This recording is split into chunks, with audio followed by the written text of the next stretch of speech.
বিপদে পড়লে বোঝা যায় আত্মীয় স্বজন আর আশেপাশের মানুষগুলোর মধ্যে আপন কারা। এই যে কথায় বলে না, বৃষ্টি এলে বোঝা যায় ঘরের কোথায় কোথায় ছিদ্র আছে, তেমনি বিপদে পড়লে আপন মানুষগুলো কারা সেটা বোঝা যায়। আজ আপনি একটু বিপদে পড়ার অভিনয় করে দেখুন, কাল দেখবেন শূন্য আকাশের নিচে দাঁড়িয়ে আছেন। এই যে আশেপাশের মানুষ আর আত্মীয় স্বজন, এদের মধ্যে 99% মানুষকে পাশে পাবেন না। কাউকে বিশ্বাস করার আগে একটু ভেবে চিন্তে করবেন, কারণ মাঝে মাঝে দাঁতও জিহ্বাকে কামড়ে দেয়। আর আপন মানুষ তো তারা যারা কিনা বিপদের সময় পাশে থাকবে, ভালো কাজে উৎসাহ দিবে, মন্দ কাজে বাধা দেবে।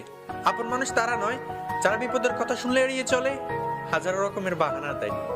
আসলে বাস্তবতার দুনিয়াতে একটা কথাই সত্যি, যে আঘাতে রক্ত বের হয় না, সে আঘাতগুলো খুব কাছের আপন মানুষগুলোই দেয়।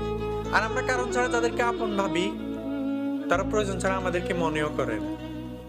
ওই যে কথায় বলে না, আমরা যারা আপন ভাবি সেভাবে পর, 2 দিনের এই দুনিয়াতে সবাই স্বার্থপর।